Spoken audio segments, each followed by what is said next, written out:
Hello friends, welcome to Sangeeta's Food Gallery. നമുക്കിന്ന് beetroot masala dosa എങ്ങനെയാണ് ചെയ്യുന്നത് നോക്കാം. ഇത് ചെയ്യാനായിട്ട് ഒരു കുക്കർ എടുത്ത് വെച്ചിട്ടുണ്ട്. ഇതിലേക്ക് ഒരു ബീട്രൂട്ട് കട്ട് ചെയ്തത് ചേർത്ത് കൊടുക്കാം. ഇതിലേക്ക് ഒരു ക്യാരറ്റ് കട്ട് ചെയ്ത് വെച്ചിട്ടുണ്ട്. ഇത് ചേർത്ത് കൊടുക്കാം. ഇനി ഇതിലേക്ക് 2 ഉരുളക്കിഴങ്ങ് കട്ട് ചെയ്ത് വെച്ചിട്ടുണ്ട്. ഇത് ചേർത്ത് കൊടുക്കാം. ഇനി ഇതിലേക്ക് വെള്ളം ചേർത്ത് കൊടുക്കാം. ഇതിലേക്ക് അധികം വെള്ളം ചേർത്ത് കൊടുക്കേണ്ട ആവശ്യമില്ല, കുറച്ച് മാത്രം വെള്ളം ചേർത്ത് കൊടുത്താൽ മതി. ഈ കുക്കർ ക്ലോസ് ചെയ്തിട്ട് 3 വിസിൽ വെച്ച് നമുക്കിതൊന്ന് വേവിച്ചെടുക്കാം. ഇപ്പൊ കണ്ടി ഇതൊക്കെ നന്നായിട്ട് വെന്ത് വന്നിട്ടുണ്ട്. ഇതിൽ കുറച്ച് വെള്ളം അധികമായിട്ടുണ്ട്. ഇതിൽ പാതി വെള്ളം മാറ്റിയ ശേഷം ഇതൊന്ന് ഉടച്ചെടുക്കണം.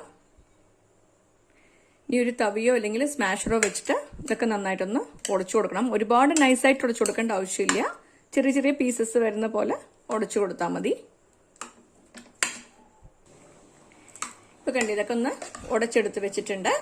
ഇനി നമുക്ക് മസാല തയ്യാറാക്കാം. ഒരു കടായി ചൂടാക്കാനായി വെച്ചിട്ടുണ്ട്. ഇതിലേക്ക് 1.5 ടേബിൾ സ്പൂൺ വെളിച്ചെണ്ണ ചേർത്ത് കൊടുക്കുന്നുണ്ട്. നിങ്ങൾക്ക് വെളിച്ചെണ്ണയോ സൺഫ്ലവർ ഓയിലോ ഏതുണ്ടെങ്കിലും ചേർത്ത് കൊടുക്കാം കേട്ടോ.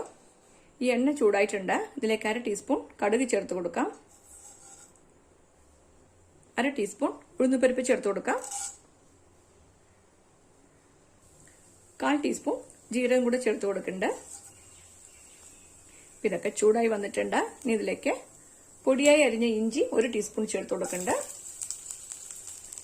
ഇനി 1.5 സവാള കട്ട് ചെയ്ത് വെച്ചിട്ടുണ്ട്. ഇത് ചേർത്ത് കൊടുക്കാം. ഇനി ഇതൊന്ന് വഴറ്റി കൊടുക്കാം.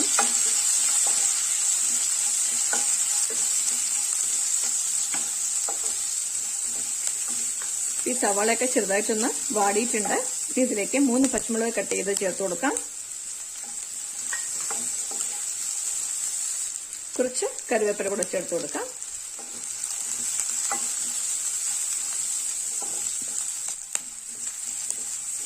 ഇതൊക്കെ നന്നായിട്ട് വഴറ്റിയിട്ടുണ്ട്. ഇനി തീ കുറച്ച് വെക്കാം. ഇതിലേക്ക് 1/4 ടീസ്പൂൺ മഞ്ഞൾപ്പൊടി ചേർത്ത് കൊടുക്കാം. 1/2 ടീസ്പൂൺ മുളക് പൊടി ചേർത്ത് കൊടുക്കാം. ഇനി ഇതൊന്ന് വഴറ്റി കൊടുക്കാം.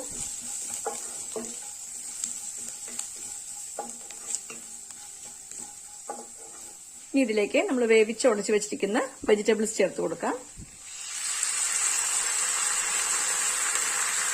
ആവശ്യത്തിന് ഉപ്പ് ചേർത്ത് കൊടുക്കാം. ഇതെല്ലാം കൂടിയിട്ടൊന്ന് വഴറ്റിയെടുക്കാം.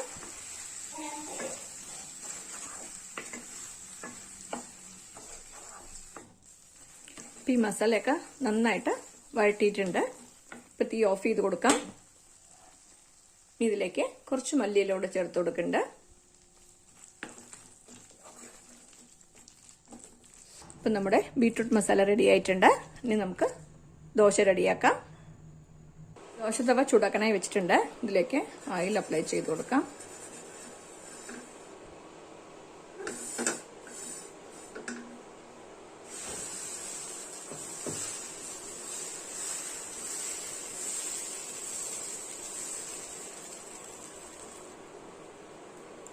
ഇപ്പൊ മസാല ദോശയ്ക്ക് ദോശ ഒഴിക്കുമ്പോൾ ഒരുപാട് നൈസായിട്ട് ഒഴിക്കാൻ പാടില്ല കേട്ടോ. ചെറുതായിട്ടൊരു തിക്നെസ് വേണം, അല്ലെങ്കിൽ ദോശ എടുക്കുമ്പോൾ അത് പൊട്ടിപ്പോവും. ഈ ദോശ ചെറുതായിട്ടൊന്ന് വെന്തിട്ടുണ്ട്. ഇനി ഇതിലേക്ക് ഓയിൽ ചേർത്ത് കൊടുക്കാം. ഈ ദോശ വെന്തിട്ടുണ്ട്. ഇനി ഇതിലേക്ക് നമ്മൾ ബീട്രൂട്ട് മസാല വെച്ച് കൊടുക്കാം. 2-3 ടേബിൾ സ്പൂൺ മസാല വെച്ച് കൊടുക്കാം കേട്ടോ. ഇപ്പൊ ഞാൻ സൈഡിലേക്കാണ് വെച്ച് കൊടുക്കുന്നത്. ഇങ്ങനെ വെച്ച് കൊടുക്കുമ്പോൾ ഇത് മടക്കാൻ ഈസി ആയിരിക്കും.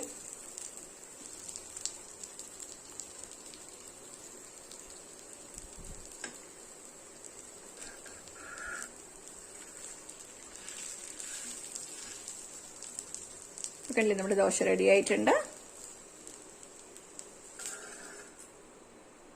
കണ്ടില്ലേ, ഇപ്പൊ അടിപൊളി ടേസ്റ്റിൽ നമ്മുടെ ബീട്രൂട്ട് മസാല ദോശ റെഡി ആയിട്ടുണ്ട്. ഇനി അടുത്ത ദോശ റെഡിയാക്കാം. അതിന് മുമ്പ് ഈ തവയൊക്കെ ഒന്ന് നന്നായിട്ട് തുടച്ചു കൊടുക്കണം. മാവ് ഒഴിച്ചു കൊടുക്കാം.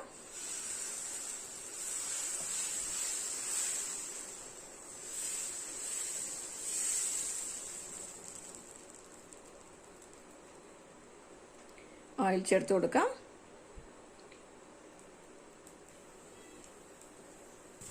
ഈ ദോശ വെന്തിട്ടുണ്ട്. ഇനി ഇതിലേക്ക് മസാല വെച്ചു കൊടുക്കാം.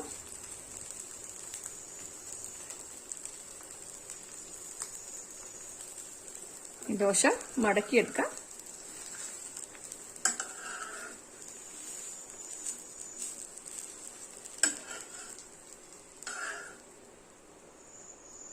അടുത്ത ദോശയും റെഡി ആയിട്ടുണ്ട്. ഇപ്പോ സൂപ്പർ ടേസ്റ്റിൽ ഇന്ത്യൻ കോഫി ഹൗസ് സ്റ്റൈലിലുള്ള ബീട്രൂട്ട് മസാല ദോശ റെഡി ആയിട്ടുണ്ട്.